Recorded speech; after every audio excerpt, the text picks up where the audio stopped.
Episode number 62, IRONMAN 70.3 Eagleman with Ed Shifflett. Welcome to the pursuit of the perfect race. I'm Coach Terry Wilson, and with each episode, I bring stories of athletes to you that share their experiences at races in order for you to learn how to have your perfect race. We will hear stories from athletes of all ages, abilities, and races of all distances. So regardless of where you fit in, there's something in it for you. Thanks for spending some time with me today. Now let the pursuit begin.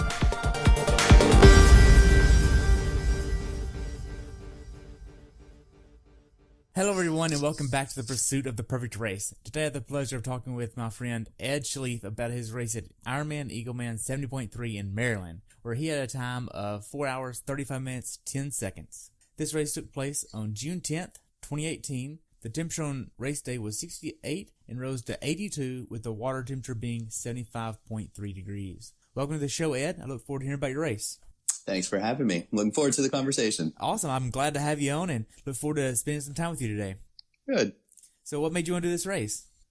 It's local. The race is like a little over 2 hours from my house. It's easy to get there. I first did this race when I got into triathlons. That was back in 1999, and it was my first half Ironman. Sort of holds, obviously a little dear spot in the heart because of that. But yeah, it was a local race. But it was also important for me this year because racing in June sets me up with that half Ironman because I'm planning to do an Ironman in September. Gave me a good assessment of where I was, hopefully, to be able to put in those final 14 to 16 weeks of training. Good. So are you doing Wisconsin or Chattanooga? Neither. I'm going to back down there on that same course to race IRONMAN Maryland, which I've never done. Oh, wow. So going into this race, how was your training? Good.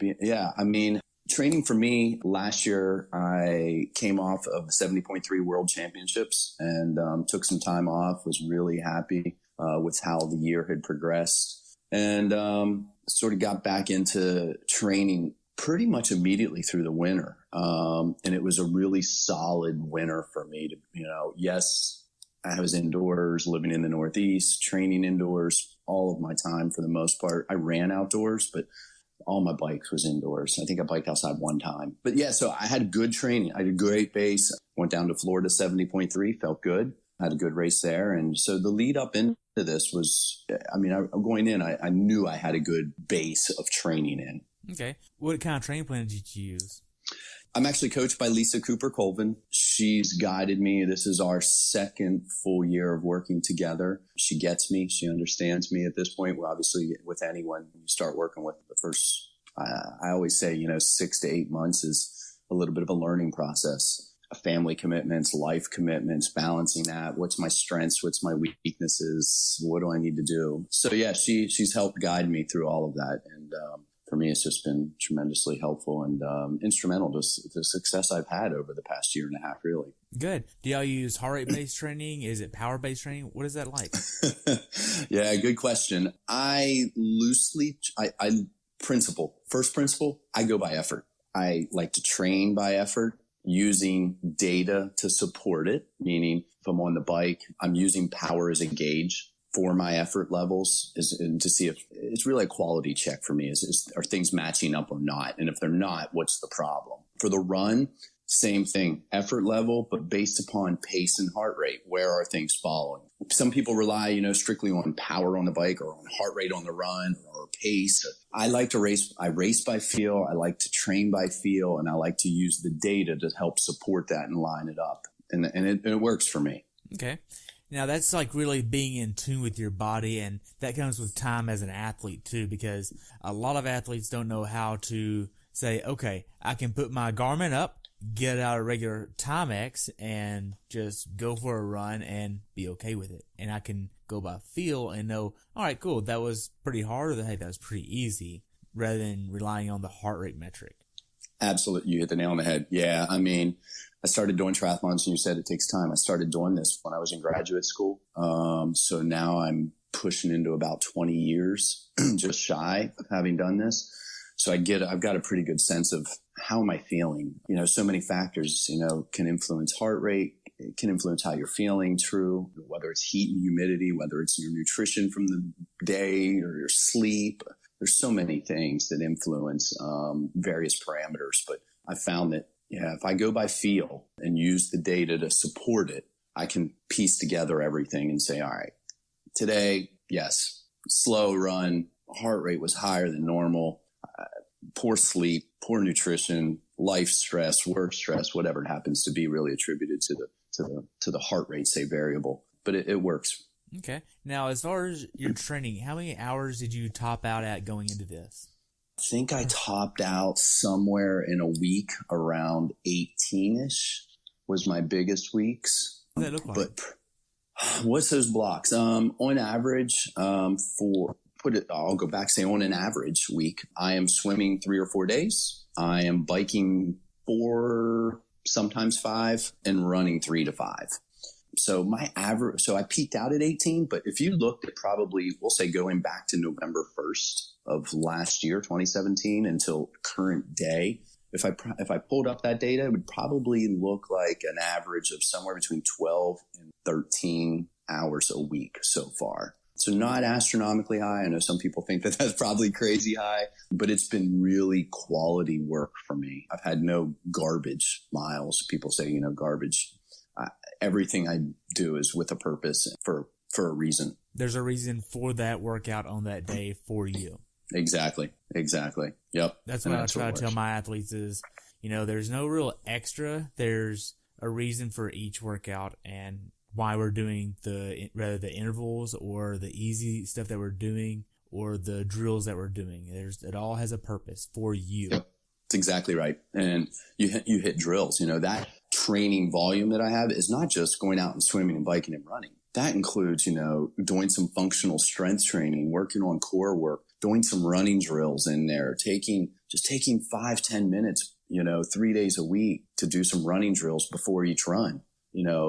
Those things are huge. They've been very helpful. Those are the things that I've started to add in over the past year and a half that have really honestly sort of taken me to another level. Good. Now, as far as your longest swim, bike, and runs going into Eagleman, what was that? Yeah.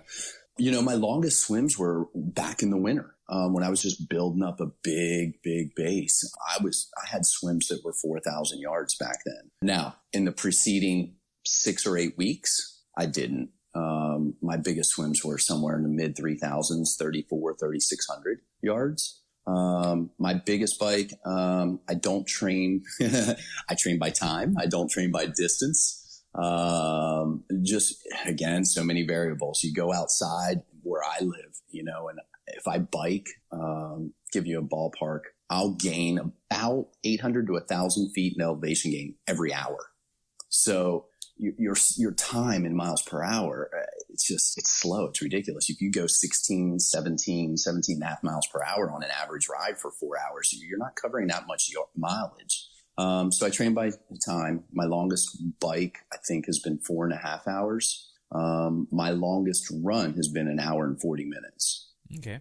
Now, with the last, say, 8 weeks of training, how many weeks were you doing the same workouts multiple times throughout that block?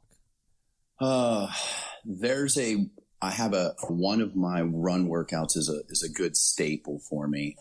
It's sort of an interval challenging session that starts longer, but holds effort, gets shorter. So that one I probably repeated on average every 2 weeks. But yeah, the training stimulus is definitely different.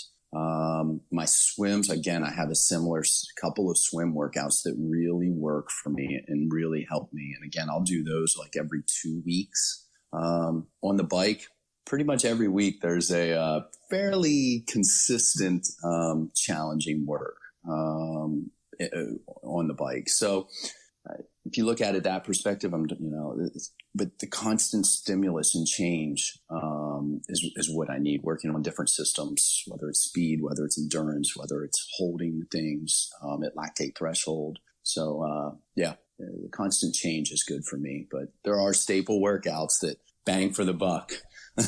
Right. Now, with workouts, what workouts did you do that gave you the confidence to go into this race prepared?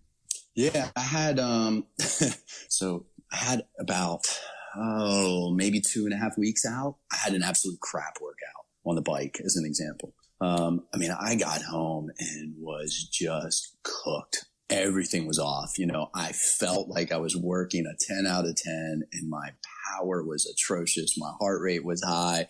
I felt lousy. But the confidence factor that honestly that gave me, I know that sounds crazy, but having those just really crap workouts gives me some sort of mental resilience. And I think that's what I need. I know that the data are there. The physical was there, you know, then about a week and a half out, I had a rock'em sock'em 2 bike workouts, sticking with the bike that, I mean, just, they were like, one was like a 2.5 hour ride. And I was holding really good watts. Effort felt easy. And I was like, all right, that came on the heels, you know, 7 days later after this horrible workout. And I was like, I've got it. My legs are good. My run legs, they felt good. I've had a problem off and on with the swim this spring, just not having a feel for water. But leading into Eagleman, I had about 10 days out or so, week and a half out. I had a really good swim where it just felt effortless. Times were there. I felt like I could have gone harder, and things started to click. So you have those workouts sometimes, and again, they balance out with the atrocious days. Good. Now, as far as training, were there any days where you just mentally didn't want to train? Yeah, you do. You have those. You're like, you know, you get up in the morning, you're tired, you're just sluggish. You're not, you know, I train every morning around family obligations and work obligations. So every morning I'm up. You know, there's days. There were days that I would go to the pool, and I would get in the pool and I had, say, a 3,500 yard workout. I'd cut it at 3,000 or I'd cut it at 2,800. I'd cut one of the main sets off of the interval or, one of the main intervals out of the main set. Just wasn't there, you know, mentally it wasn't there. Physically it wasn't there. And you roll with that. You have good days and bad days, and you can't be afraid when if it's not happening, you know, so be it. Consistency is key. I was there. I got in some time. Wasn't quite the length or the duration. Don't get caught up into that. I still got in a quality workout. So what? It was 15 minutes short. Gotcha. Now, when you're not training or racing, what are you doing? Wow. Family comes first. That's one thing, you know, I mentioned my coach, Lisa. She understood that. She knows my kids are 11 and 9. They swim competitively year round now. Both of them on the USA Swimming Club. My son plays baseball in the spring. Intramural team. He's on a travel tournament team. So that gets crazy. But you know, my daughter's involved in the arts as well, and music. So we always have things going on. They're first. End of story. So I get up every morning, train. So it doesn't impact that. So family first. You know, I co-own a business in medical communication. So I've got that responsibility. It's great. It does give me some of the flexibility that I like to have, obviously, to be able to do the things I need to do and want to do with my family, as well as the things I want to do with training. Otherwise, man, you'll catch me watching college football, baseball, football. I rarely watch TV, but the only thing I watch is sports. Wow. My wife jokes about it. That's it. I don't watch any sitcoms, nothing else. It's family, work, train, catch games as I can in the sporting realm. Wow. So how big of an issue is balancing the life, work, and training and all of that? You know, people look, it's not an issue. Is it difficult? Yeah, it is. You always have to make a sacrifice, right? There's always a decision to be made. For me, there's never an issue though, meaning am I conflicted with what do I have to do? And it's not. So I don't I don't carry that as a burden on me. I don't carry that as a pressure. You know, kids, if they have an away swim meet, 3-day swim meet, Friday, Saturday, Sunday, you know, I'm working with Lisa to say, all right, here, I got this coming up, you know, and she'll say, all right, well, this is what you can do. Here's, I'll throw got time, do them. If not, don't worry about it. And, okay, I'll have an hour run. So, all right, that's great. I'll take the kids. We'll take them over. They got to have swim warm-ups before the meet starts. So they got to be there for warm-ups at 7 a.m. Meet starts at 8:15. They're going to get dropped off at 6:45. I'm going to go run from 6:45 to 7:45 during their warm-ups. Do a bird bath, in the locker room or in the bathroom. And then I'm there for their meet, no impact whatsoever on anyone. So those are the things that I do. You just got to work it around, and maybe I should have been running an hour and a half. It doesn't matter. What's more important is that, for me, I'm there for them. Great. Love that answer. Now, what sacrifice was the most difficult that you had to make going into this race? Going into the race, the hardest sacrifices for me are personal battles. When I say that, I eat fairly well. I'll say, so I'm going to say nutrition is really my biggest sacrifice personally. I don't eat horribly, but man, I could eat a pint of ice cream every night. I'm not going to lie, man. And before I eat that pint of ice cream, I could have 2 or 3 beers every night. Give me a couple of good IPAs. I'm like, I'm good to go. Those are the things I sacrifice personally, leading into races. It's funny, my wife and I always joke about, leading into a race, ice cream's cut, beer's cut, but I do that before every race as I lead in. I cut back on those things. If they're part of life and part of the things I enjoy, I'm not giving up everything for triathlon. Triathlon's a part of my life. It's not my entire life. I'm not making it a living. It's something I do for fun. So gotta live, gotta have fun, gotta still enjoy the things that I like to indulge in. Right. So you mentioned your wife. How supportive is she? She's awesome. She's a rock, man. She also works. She's a veterinarian, so she works. She also works out, running and classes and gyms, and is very much into fitness. So, but she gives me the flexibility and, if you will, of every morning it's my time to work out. Get up early, get it in. She's the one that, handles the kids, if they get lunches, if they want to make lunches, getting them up, getting them out the door, getting them to school. She handles every single morning. End of story. And that's huge. I mean, that just gives me that entire morning, every day of the week, to get my workouts in. So it's huge. She doesn't miss races, although I'm going to caveat that one here in a minute. She's at all my races. My kids are usually at the races as well. Caveat is Eagleman. She actually missed it. Again, we talked about family first, huge dilemma. My son was talking about him in a travel baseball tournament. They had games, over the weekend on Saturday and Sunday at this tournament. So she couldn't go. So she stayed behind to take him to the games. My daughter had swim stuff. So she was away. We were shorthanded. So Gretchen stayed home.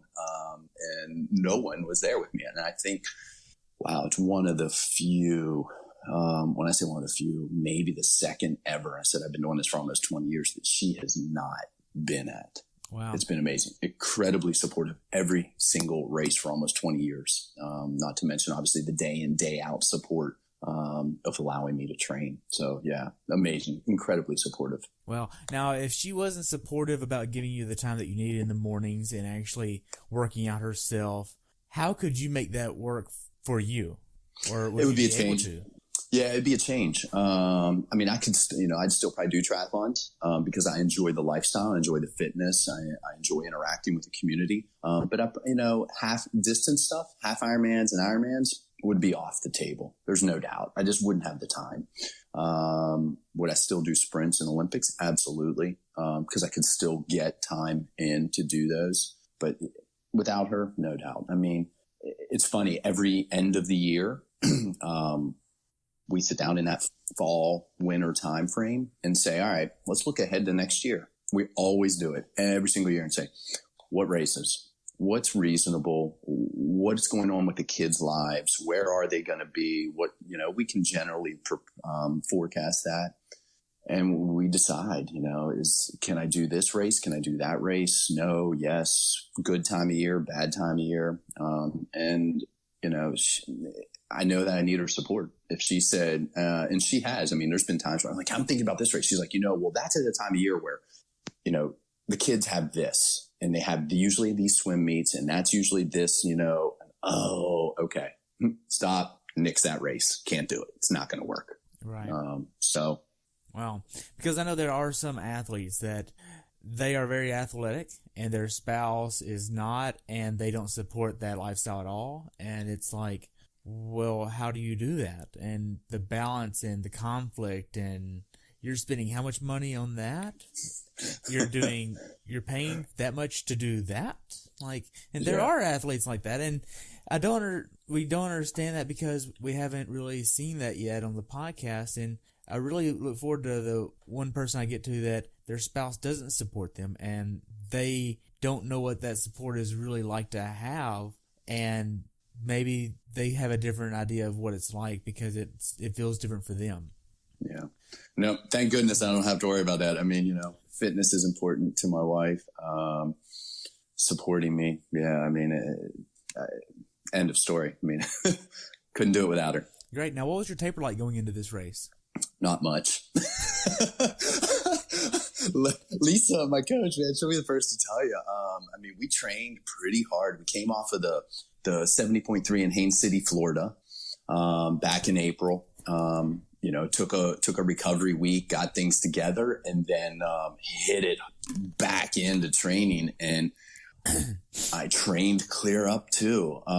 We just basically did a big back off, if you will, for like 3 or 4 days. That was it. We just dropped workouts down to like 30-minute run, 20-minute run, 2,000-yard swim, all just boom. There was really no true taper. And that's all because I know that, I have IRONMAN Maryland. IRONMAN Maryland is the goal this year. It's been the goal all year. And her and I talked about it. I said, hey, I want to race Eagleman. I don't want to get hurt, but it's a B race. There's no intention to go in there. So to be able to have the result I did on minimal to no taper, and training up to, it was blown away. I was really ecstatic. Wow. What was your mindset going into Eagleman? Crazy. Here you go. You want the opposite of everything you probably should do from a weekend or a couple of days prior. Race was on Sunday. Friday, and I knew all this in advance. I contemplated bagging Eagleman because of all this when you hear this. So my niece was graduating high school. So there was a luncheon at her house on Friday, and then we had her graduation ceremony Friday night. Okay. So that Friday was completely taken away from me with family. I talk about family first, family obligations. Saturday evening at 5:30, I had a wedding to attend. Saturday at 6 p.m., my son had a baseball game 45 minutes away. So my wife was going to go to the wedding, but she couldn't, obviously, because she had to take my son to the baseball game. So what I did was Saturday morning, I got up. I drove 2 hours and 15 minutes down to Eagleman, checked in. As soon as I could rack my bike at 10 a.m., racked my bike, drove back home 2:15, had the afternoon, all of 2 hours. But I say I had the afternoon. I went to the wedding. My daughter actually went with me. My 13-year-old daughter went with me, and she was my date stand-in, which was awesome. It was wonderful. It was great to have her there. We went to the wedding, which was about 45-minute drive north, drove back down to the house, got here, got her dinner quickly. She was here. My wife was at the game, obviously, but so my daughter was okay. She stayed here until my wife got home. I drove back down to Eagleman that night, got down there around 9:30, 9:40. My dinner consisted of the peanut butter and jelly sandwich that I made here while I was making my daughter dinner, a Cliff Bar and a Luna Bar, and a couple of bottles of water. Not exactly ideal. Obviously, it comes on the heels of the Friday before nutrition with my niece's graduation ceremony of eating, sandwiches and cake and all kinds of just other stuff.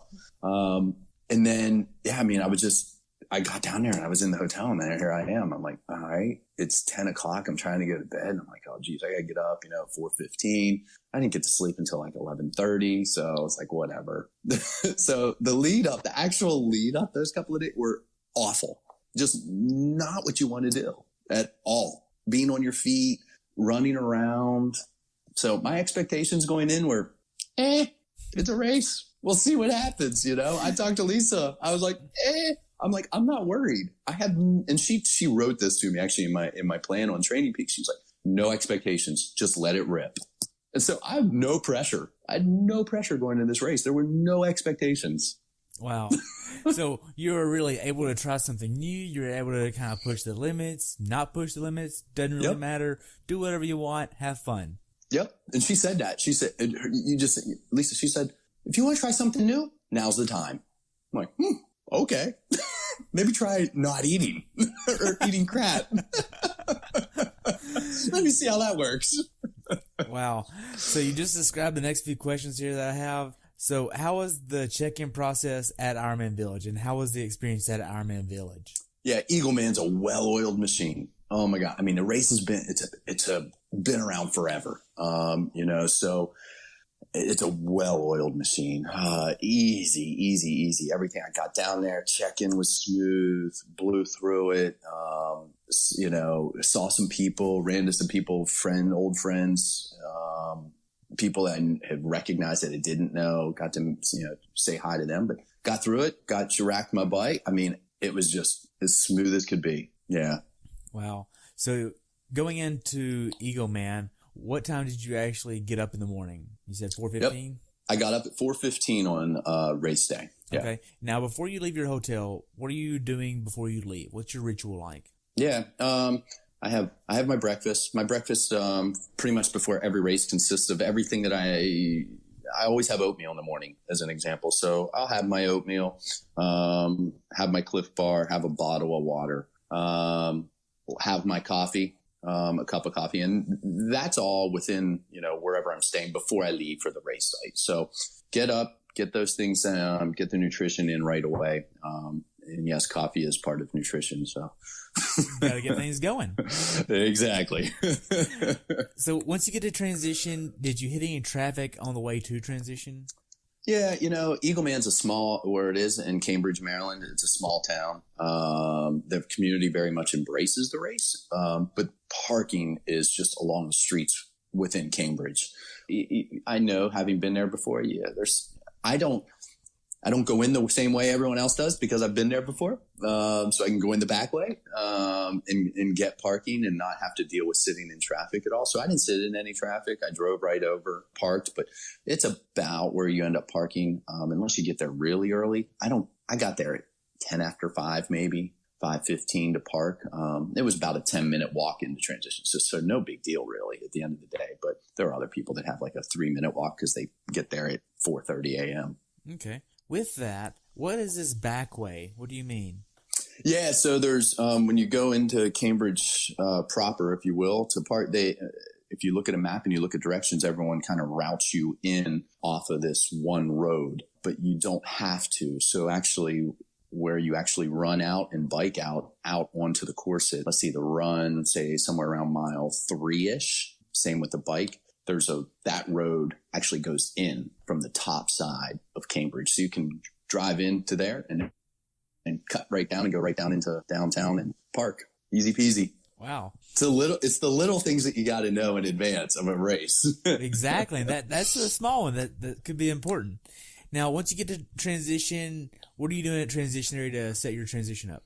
Yeah, I like to think it's pretty standard. I don't know, but I always, when I go in there, first things first, I kind of just drop my stuff and then I orient myself. All right, here's my rack. Here's my bike on this rack. All right, now where's my rack in relation to where I'm swimming when I come in from the swim? Get my stuff when I got to go out. Where's the bike exit? Where's the bike entrance? Where's the run out? I just get and I walk all of that. I just leave my stuff there. I don't even set it up immediately. I just try to get oriented to where is all of this occurring. And then I set up everything, you get your swim stuff or your bike stuff set up and your run stuff. For me, I wear contacts, so it's also important that I always have a little compact mirror and a couple of extra contacts that I set up in transition as well in case one loses, pops out. So pretty much, pretty standard. I don't stress about transitions, in the setup being perfect. Yes, everything is there. I put my run stuff together sort of systematically, my bike stuff sort of systematically, but I don't worry about those things, I guess. It's all there. It's out. I try to interact with other athletes in transition. I try when I know that a race like Eagleman, where I know I've got other people I know there. I searched out Ginny. I was looking for her, said hi. I was looking for Leo, Sanjeev, some other people that I knew. And I walk around transition about, said hello and, wished them good luck on the day. So I love the community of triathlon. So my transition actual setup, 5 minutes. Okay. I mean, So how much PSI are you putting in your wheels? I ride somewhere between 90 and 100 for every race. Okay. Now, with your nutrition, how many calories an hour are you trying to hit?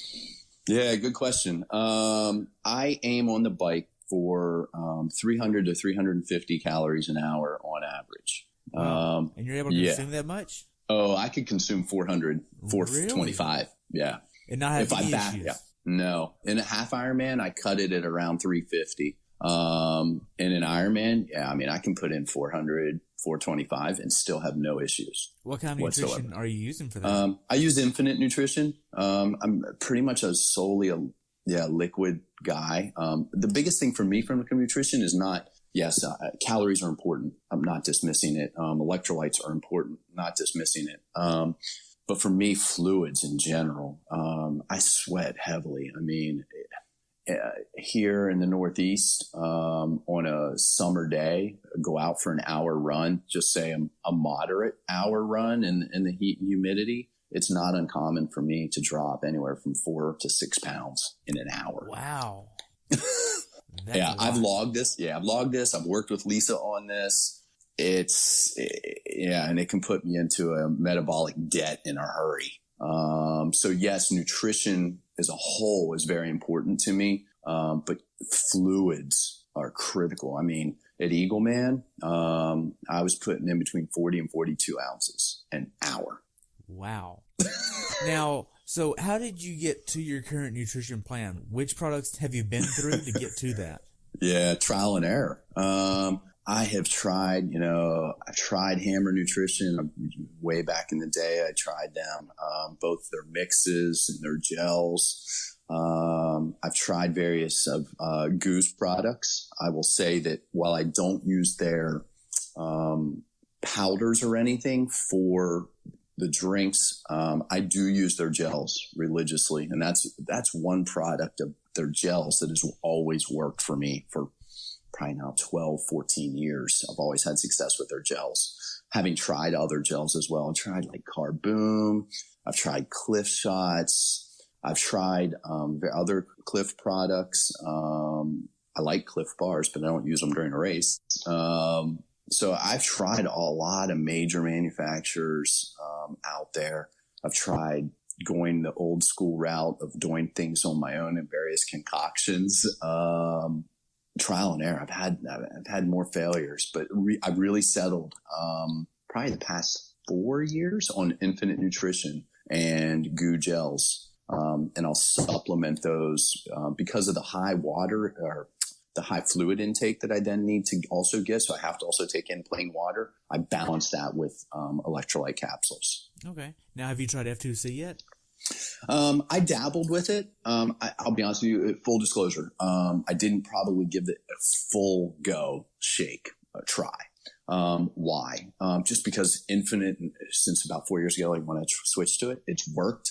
I've been really reluctant to change, and try something full on, which is what you have to do. You got to drop it. You got to go full on, say F2C as an example, but so I haven't. Yeah. That's almost like the whole thing with, I remember it was probably episode number 4 with a guy named Morgan where he used UCAN and you have to go all in for the whole adapting to the fat burning, adapting to the UCAN. You're only going to be using this fat, and you have to go at this effort level, and getting used to that and then sticking to that throughout. So you have to commit to it the whole way, it seems like. And you have something that works, so why mess with it? You already got it. Yeah, it works for me. So I'm just going to keep riding the train. Gotcha.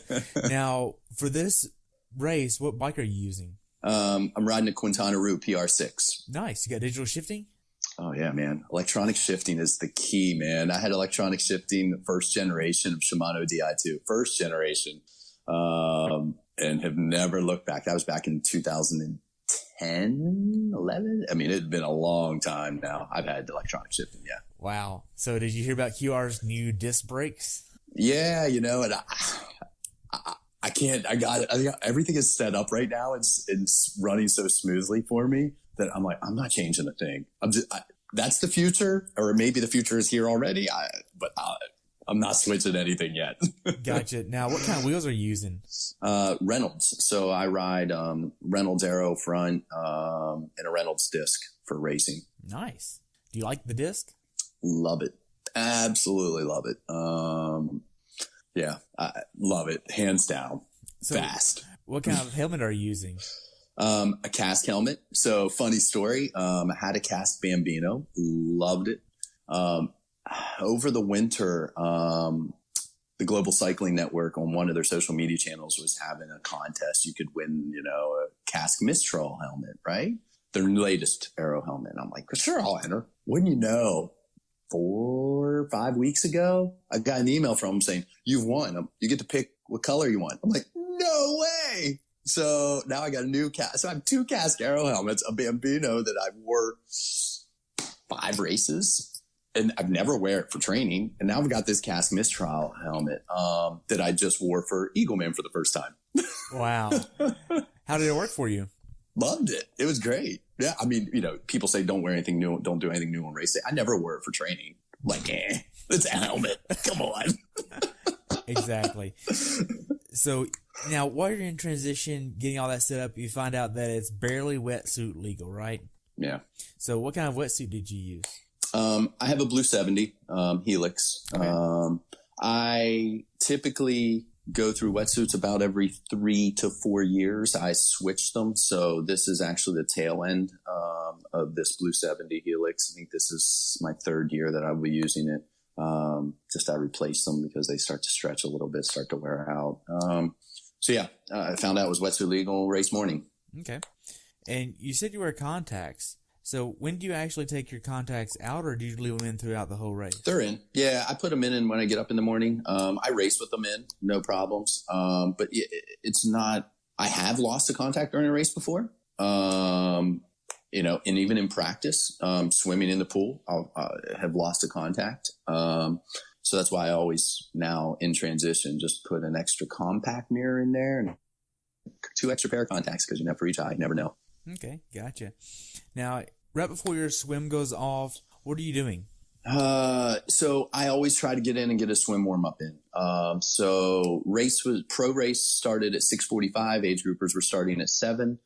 So at about 6:20, I got in. They had a separate area for swim warm up. So I went over there and I got in about 15, 17 minutes of a swim warm up. Got loose, felt good. Got out, walked across, and got in line and got in queue.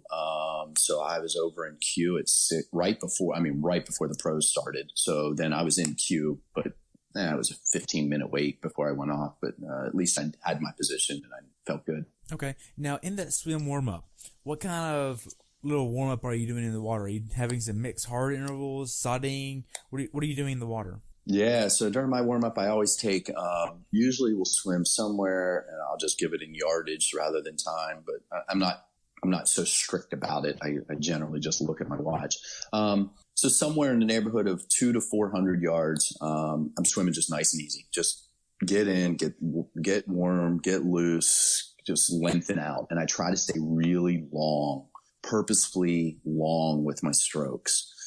Really controlled, easy breathing, bilateral breathing the entire time, just getting comfortable.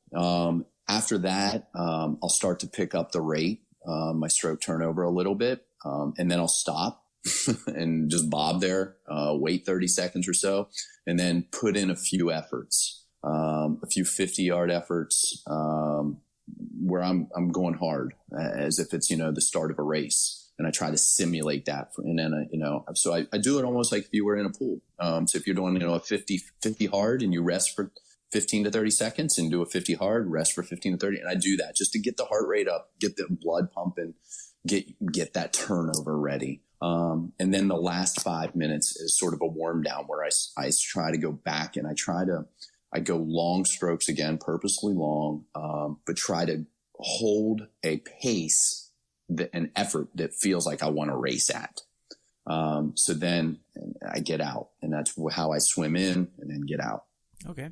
Now, is this something that you and Lisa came up with, or is this something that you came up with on your own? Is this something that she taught you? What is this? Yeah. So, a little bit of trial and error, obviously. But I've talked to Lisa, about various warm-ups and some things to do, some things to try to get the heart rate going, get loose, feel good. Have sort of settled on this, what works for me. It gives you that little bit of extra confidence, a little bit of extra feel, and it's all muscle memory. I mean, you got to have your head in the right place, but it's all muscle memory at that point. So it works. Yeah. Great. So the gun goes off, you get in the water. How does the swim go for you? Yeah. Rolling starts. For the first time at Eagleman this year, they didn't do age group wave starts. They did a rolling start, which is great. I love them. I know there's still some people out there that hate them. I think that rolling starts are great. I got in, the buoys were in a dead straight line. I mean, that's a rare occasion. Let me tell you, for everyone who's done triathlons, they were in a dead straight line. I got in and I was like, I just cut it loose and go. Was able to settle into a rhythm very quickly. Felt good. So it's a big a big rectangle. Felt good. When I got out to the first turn, it was at that point I was like, you know what? Already I knew it. I was like, you know what? I'm having a good swim. I felt smooth. Everything felt good. I felt strong. I had a really good rhythm. Just the rhythm was there. Okay. So you get out of the swim. Walk me through the time you get out of the swim till you get to your bike. What does that look like for you? That was a long transition. It was, first of all, it was like a little over a quarter mile. Really? Yeah. When I look back, I looked at my data today. It was a quarter mile from that swim exit, but it was really great because one of the Big Sexy Racing teammates, Chris McDemus, who couldn't race, he was registered. He was there. I saw him race morning. We chatted for a little bit and he said, "Hey, I'm volunteering at Wetsuit Stripper." I'm like, perfect. So when I got out of the water, I was purposely looking for Chris. But he was like, of the Wetsuit Strippers, he was like halfway back. And these nice, great wetsuit strippers came up and be like, "How can I help you?" I'm like, no, I'm looking for Chris. Where's Chris? And I was like, Chris. So I ran to Chris because I wanted to, let him strip my wetsuit. So anyway, so I get my wetsuit. Chris did his job, stripped my wetsuit. Transition, just a long haul, man. Got in there.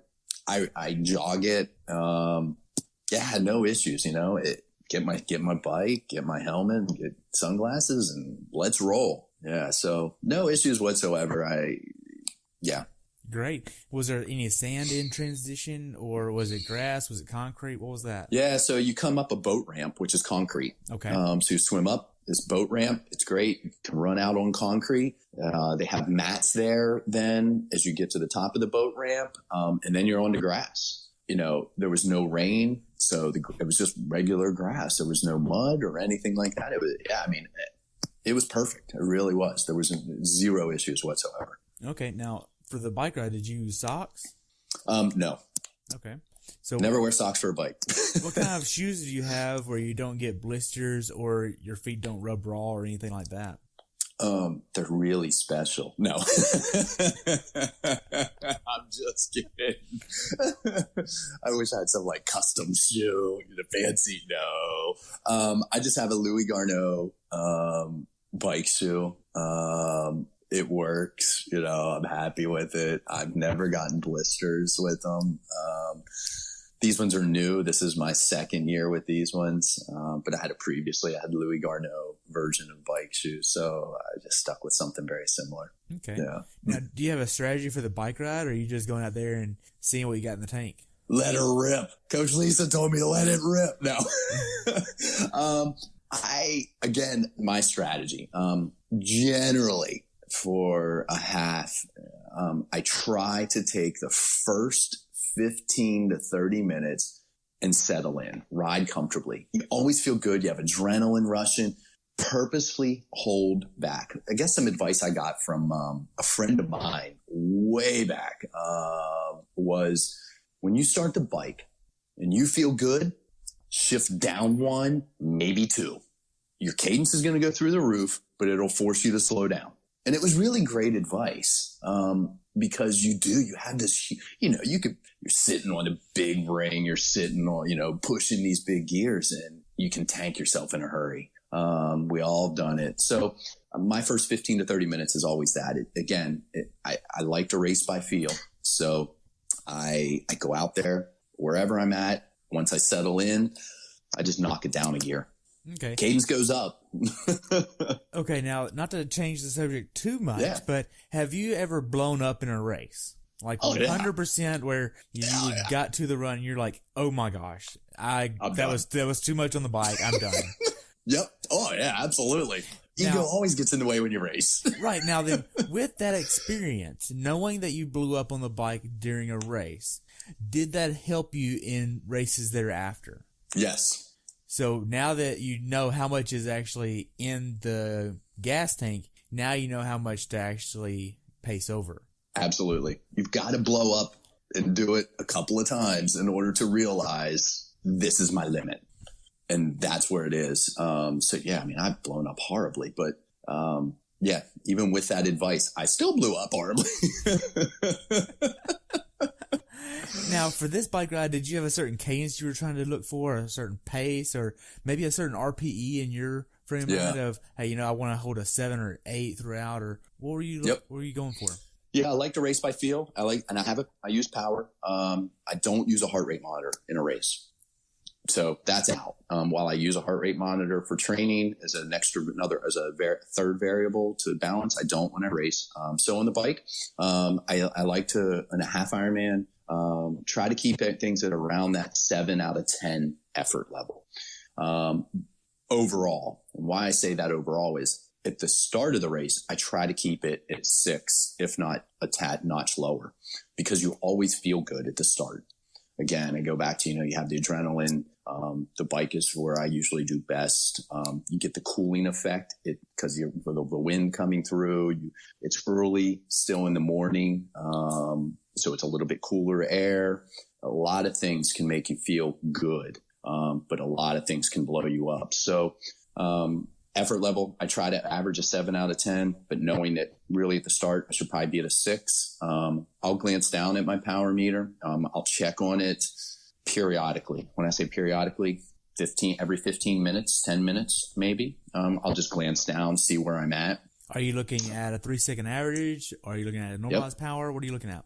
I look at a 3-second average, and I look at the average power for that ride duration wherever we're at. So I have my average power and a current 3-second average. Okay. Now, what kind of power meter do you use?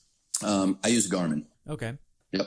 I have Garmin Vectors, and I love them. Yep, everything. So I had the original. You're going to hear a recurring theme here, man. I'm like an early adopter. I had the original Garmin Vector pedals, the ones that had all of the nightmares with the torque and the tightening, and oh my gosh, yes, I had those. I now have Garmin Vector 2s. I don't have the 3s, just because the 2s have, for me, worked flawlessly. Did you do the update? Yes. You did the update, and they still work good. Yes.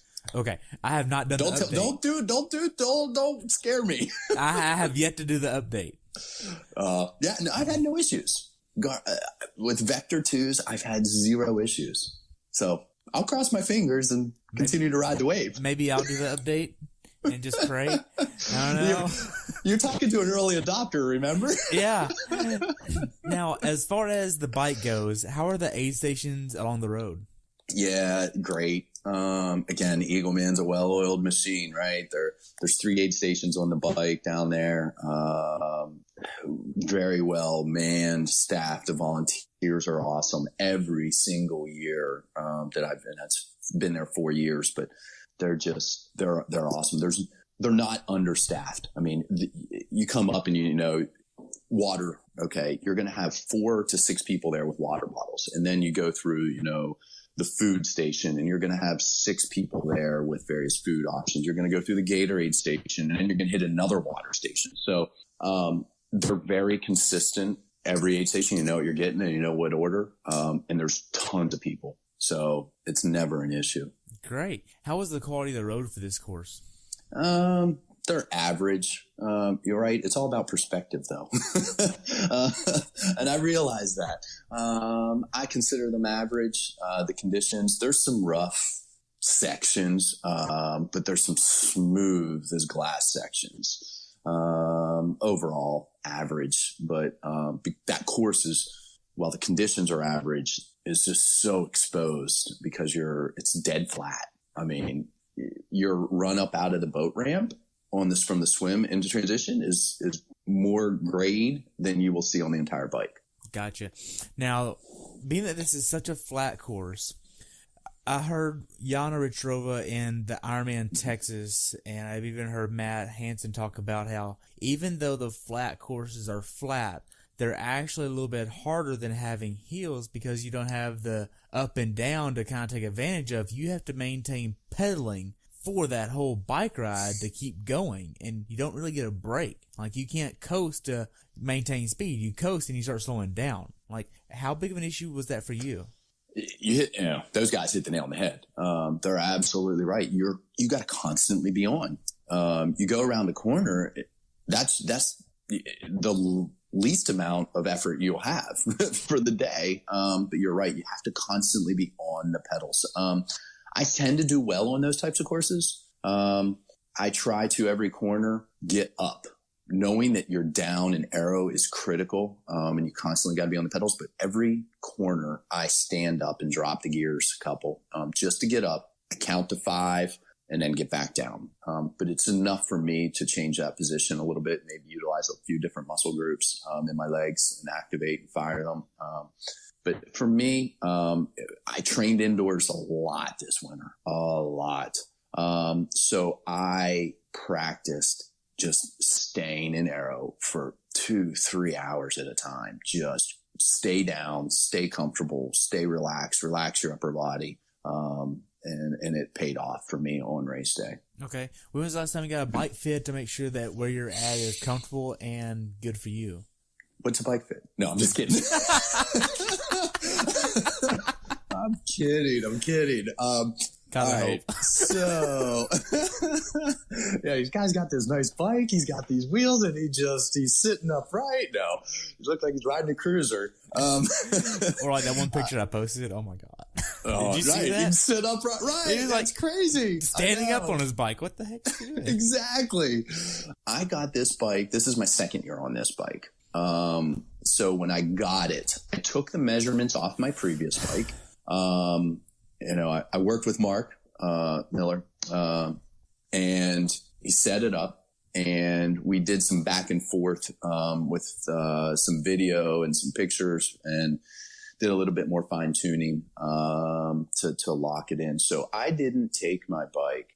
I was already comfortable, but I got a much better position on this QR than I did my old bike. So dialed it in. I did a little bit of tinkering by myself, but nothing major.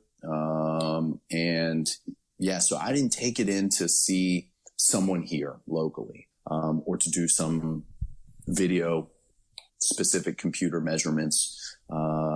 You're hearing again a recurring theme with me. One, I'm an early adopter. One, I'm very much, how do I feel? Right. So now I didn't realize Mark would actually do a video chat and just do that over the phone. Yeah, he was really helpful. So I sent, he assembled my bike for me. Okay. When I got it from QR, he assembled it for me, and sent it to me. Yeah, it was really helpful. I mean, I appreciated all of his time and his guidance, he was just really helpful. Yeah, he really communicated well and was like, here, maybe you should do this. Maybe you should tinker with this. That looks great. Perfect. Did you hear about QR's new bike box? No. No. So QR recently, last month, came out with a new bike box called the Wedge. And with the Wedge bike box, you have one Allen wrench, and you can have it together in 1 minute and 12 seconds. You put the saddle post in, tighten it down with the Allen wrench, bring up the handlebars, tighten 2 bolts, take it out of the bike box, and put the front wheel on. That's it. Wow. All the real derailleur stuff is already on. Put your pedals on and you're out. You're out for a ride. Wow. That's that's part of who QR is, you know. I mean, you only need a couple of Allen wrenches to wrench your bike. I mean, simplicity. It's interesting. Yeah. I'll have to check it out. Well, I only know about it because whenever I was in Chattanooga for the 70.3 there, we went and toured the facility and then got to listen to Matt Hansen up there, and they really introduced this bike box, and that was the thing they came out with, and everything fits in a cardboard box, and it's like a wedge, and everything fits, nothing's touching it, and you can ship it directly to the customer. They can put it together with one Allen key, and the most it would take anybody is 5 minutes. Wow. There's a market there. There's no doubt. Right. Simplicity, ease. Now, how well did you execute your bike strategy? During the race, I thought I was having a really good race. After the race, when I looked at my data, I was like, I did even better than I thought I did. What do I mean by that? If I split it up, just split the race in half, the first half versus the second half, again, I race by feel. I take a look at the power. My power numbers went up. They were higher for the second half than they were for the first half. So I built the bike, which was great. I felt really good. I'll be honest, when I was racing at the time, I felt like I was doing a really good job of managing nutrition, managing my pacing, managing my effort. So I was happy with all of it during the race. I never felt like I was in distress or that I was like, oh man, this hurts. Also never felt, wow, this is incredibly too easy. I got to pick it up. So I was really happy during the race. Post race, even more ecstatic with what the data show. So did the data show just like a single power line across? So yeah, data was, because it's a flat course, average power and normalized power were pretty much the same. Pretty dead even, right? Variability index 101 or something. Pretty much exactly what you want. But you see a slight build. You take a look at that first half. Now it's not huge. We're talking like 5 watts difference, but the fact that I averaged 5 watts more on that second half of that bike than I did the first half, it indicates to me I did a really good job of managing things throughout the whole duration. Okay. How was the wind? Pretty negligible that day. We were really fortunate. I think when I look back at the forecast, it was somewhere in the neighborhood of 7 to 10 miles per hour. But that builds as the day goes on. So in the morning, it was pretty negligible. There was some wind, don't get me wrong. And that wind comes out of the east, northeast on that course pretty much historically. And it did again. But, so you have that wind for the last part of the bike. So not too bad. Nothing that was unreasonable. Okay. Now the last mile or so on the bike or last 5 minutes or so, are you doing anything to kind of prepare yourself for the run? Oh yeah, absolutely. I stand up a little bit more, start stretching out a little bit my calves, just my back a little bit, because particularly that race, you're down. Leading into that, so backing up from even that, so that's the last mile. But even leading into that, usually the last 15-ish minutes is the last nutrition. So I try to time it that somewhere around 10 to 15 minutes before I get off the bike, I take in the last of my nutrition that I want, because that gives me 10 or 15 minutes to roll into transition, to settle before you go upright and start running. Okay. So that's 3-4 miles out? Yeah, roughly. Okay. Yep. Depending on the day, depending on how fast or slow you're going. Exactly. Okay. Now you get into T2. Walk me through T2. So I said T1 was long. T2 was longer. They changed it this year. And what I mean by that is you came in and everybody had to go clear. They had another gated off, but you had to go clear around the transition and come back in. So my transition from the time I got off my bike until I crossed the timing mat was 0.33 or 0.34 miles. Transition was crazy long this year, T2. So, but I didn't have any, I get off my bike and I'm just like, all right, get your legs, run your bike, with your bike, I wear socks for the run. Put on your socks, put on your shoes, grab everything else. I grab my gel flask. I grab, my visor and my, race belt and start putting them on as I'm running out. Okay. Now this is concrete. Grass. This is all on grass. All on grass. Okay. Grass field. Yep. Gotcha. It seems like Ironman is wanting to extend all of the transitions and make them long as possible recently. I was at Santa Rosa, and T2 there could have been worked a lot differently. I even emailed the race director and was like, hey, here's my suggestions. And then, because I worked that race, I volunteered there. I know the layout. I was part of it. And I was like, hey, here's how I think you can make things a little bit better in the future. Move the tent here, kind of make it flow a little bit better, because the athletes there had to dismount at one point, take a left, and go all the way down that block before they got their run back, and then go in the tent, loop around the tent, and then run out before they hit the run start. Rather than that, why don't they just put the tent right by the dismount, have the bike handlers go around the tent while they're in the tent? Like, you're going to have to shut down the road anyway. And the way they had it set up, there was no way for a emergency medical exit if somebody went down and they needed medical help right then, the way they had it set up. And I included that in the way I set it up for them, but that's nor here nor there. But it seems like that's a reoccurring theme. Even with Chattanooga, they wanted to add a little switchback in T1. So you went to the middle of T1, to the middle of transition, loop back, and then go to the top of transition before you get in. When there's no reason to do that, just go straight through and then go. You're still the top of transition, so no need to add extra. I mean, it's just annoying whenever I'm already covering 70.3 miles that day. I don't need to cover 70.8 or 70.9. Like, I don't need to do that. I don't want to do that. I want it faster, Yeah. So did you have a run strategy? I did. My run strategy is, every time I come off, I'm always feeling good, right? Well, not always, usually feeling good. You're always running faster than you think you are, just because of the perception of coming off a bike, going 20, whatever, it doesn't matter how fast you're going. You're always going faster on the bike. So your perception of things coming by. So I always, try to rein it in. I try to realize, again, much like the start of the bike, relax, back off, find a steady, smooth rhythm. So that was the plan going in. It worked, at the start, but, I felt good. I managed my nutrition. On the bike, I managed my pacing. So when I started the run, I felt good. I really did. My strategy was just to run steady effort. I thought I could run a 136. That was my time goal. I usually don't set goals too much, on the swim or on the bike, because there's so many things that you can't control. Some people will say there's a lot of things you can't control in the run, but the run, you generally know. You know what the temperature is going to be. You know that if you parcel out your efforts, you know what you should have left in the tank to be able to judge a run. So for me, that's the one discipline that I can somewhat set a time goal for. So, that was the goal. Okay.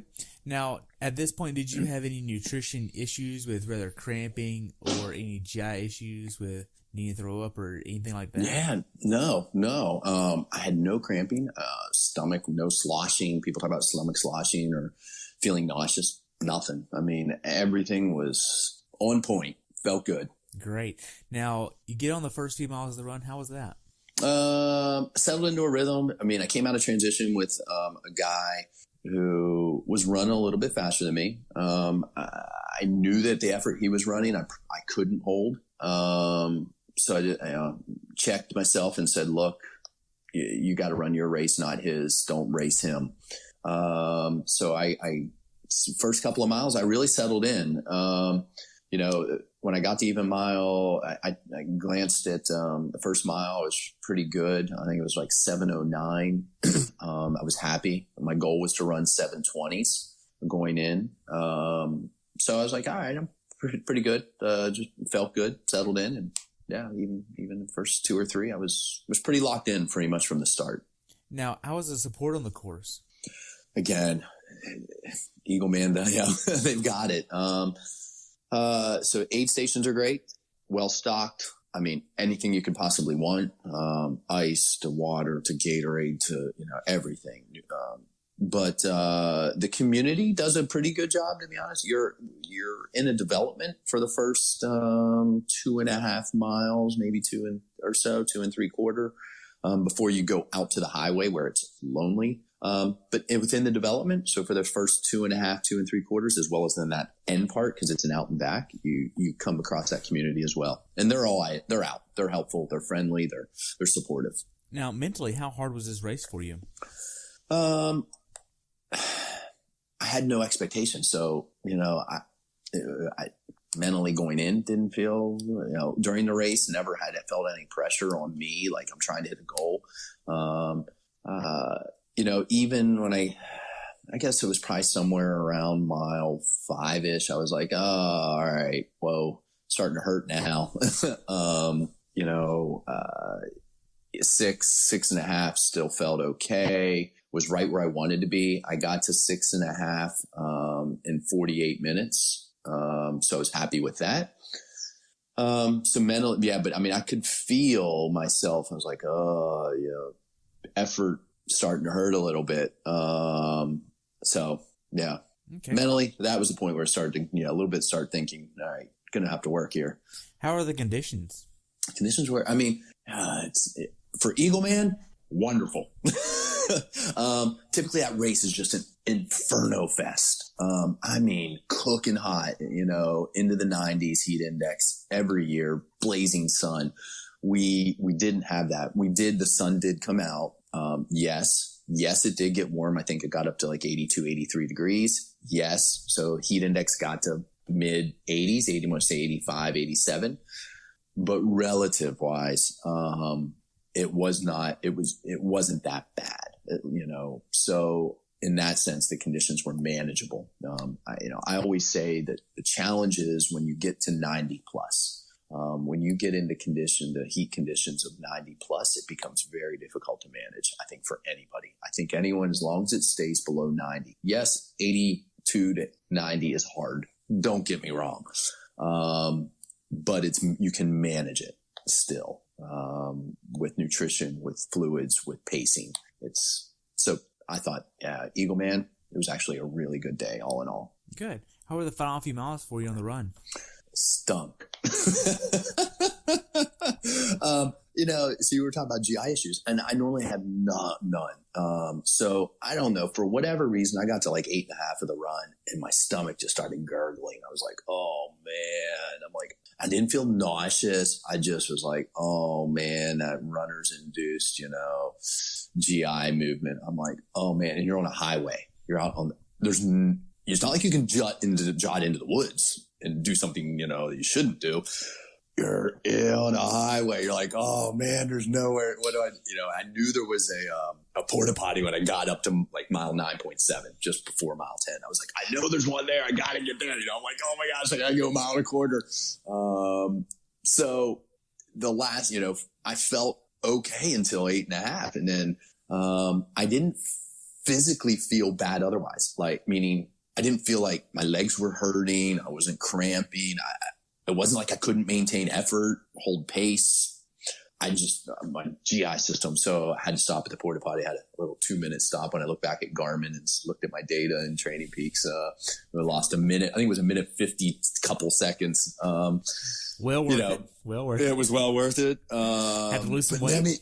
Let me tell you the difficulties of when you wear a one piece, how hard it is to get the top off and then to get it back on, because it's tight, to race. And man, I swear, of my 2-minute loss, a minute was trying to get the suit off and back on, because you have to have a top on. Right.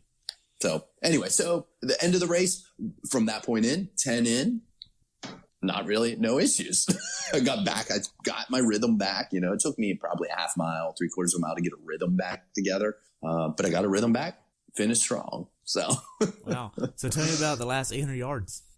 It's always, Eagleman's funny because of the way the course ends. You actually can hear the announcers over a mile out. So you hear it, you already get that sort of adrenaline rush, right? It's always a good feeling to cross the finish line. It doesn't matter what it is. So, any race, I'm thankful. I'm thankful for the opportunity, the ability to do what I do, to have fun, to smile, to give high fives to people, enjoy the moment and relish in it because, you really don't know. You don't know. Am I going to get this opportunity again? I was even more ecstatic that I had a good race, but it was a great opportunity. You always smile, trying to come in and enjoy, just take it all in. Wow. So after you crossed the finish line, what'd you do next? I crossed the finish line. I was hot.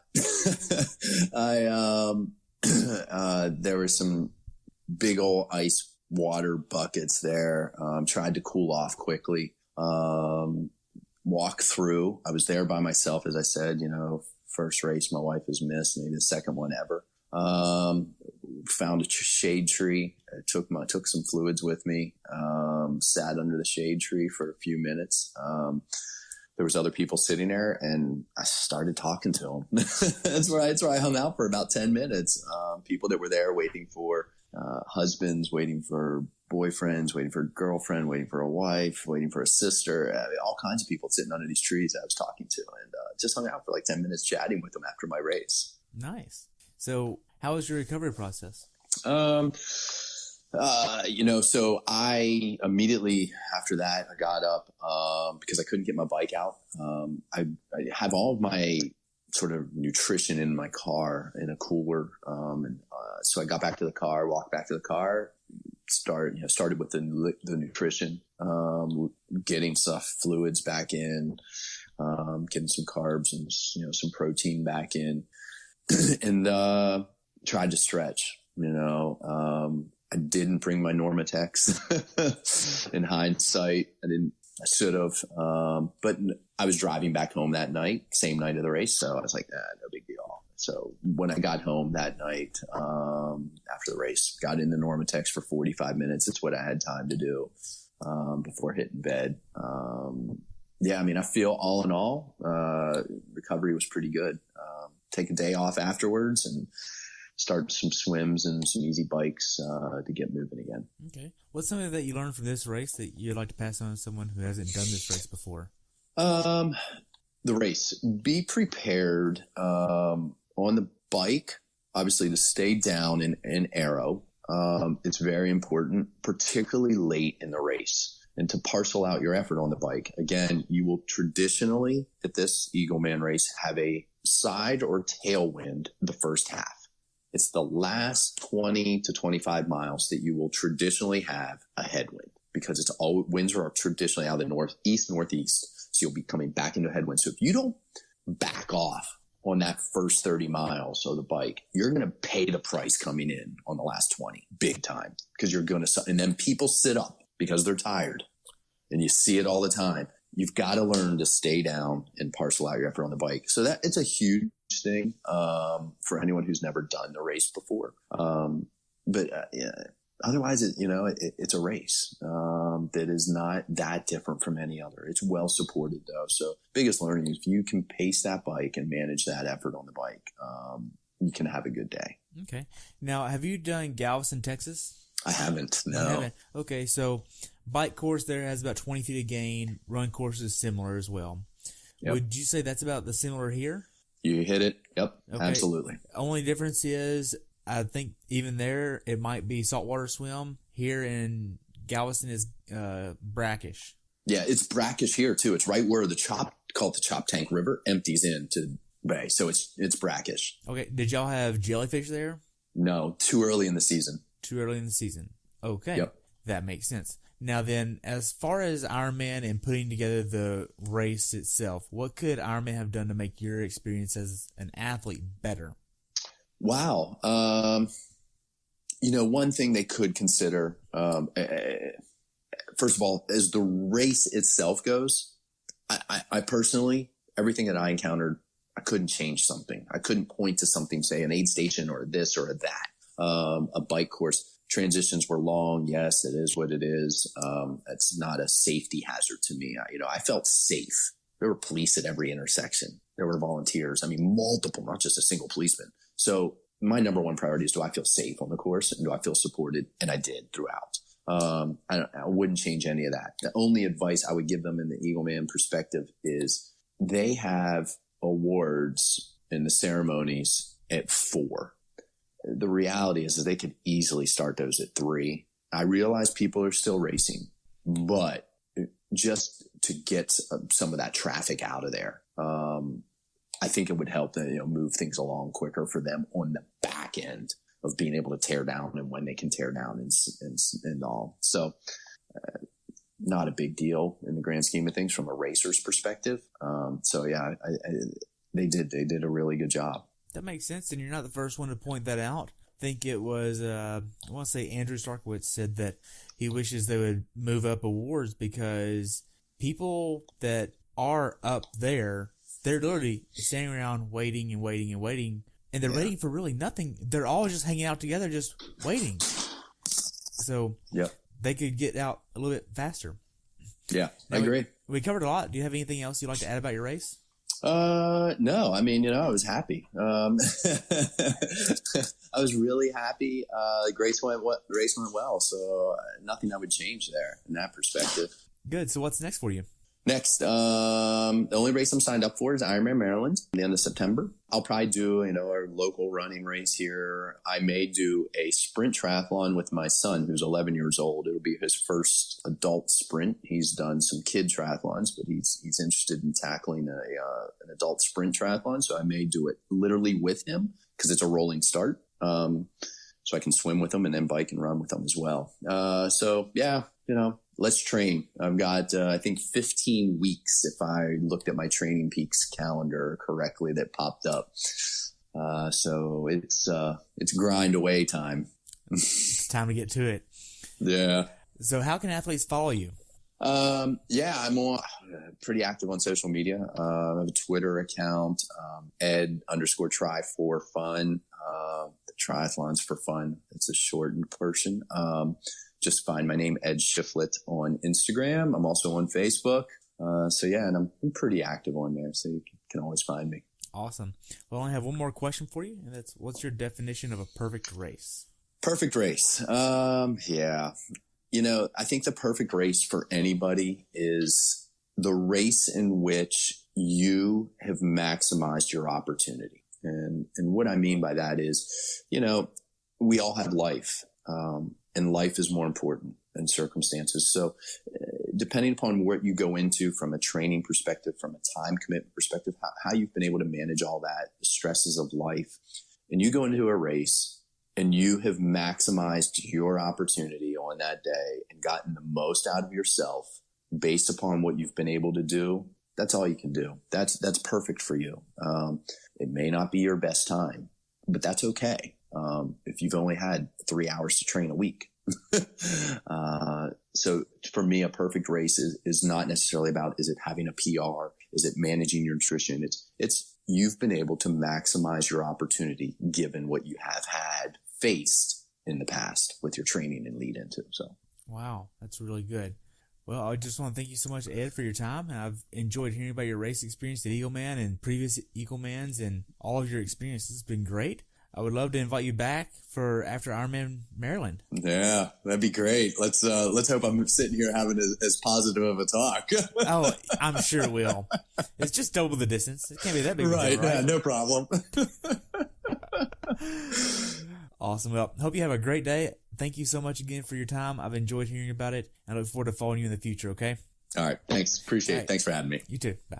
Thanks for tuning in today. I hope you were able to learn something from today's episode. If you enjoyed the show, please take a minute to leave a review on iTunes or share it with a friend. Be sure to subscribe so you never miss an episode. If you'd like to see pictures from this athlete's race, learn more about who I am, what I'm doing, or be on the show yourself to share your story, check out my website at CoachTerryWilson.com. Until next time, continue the pursuit.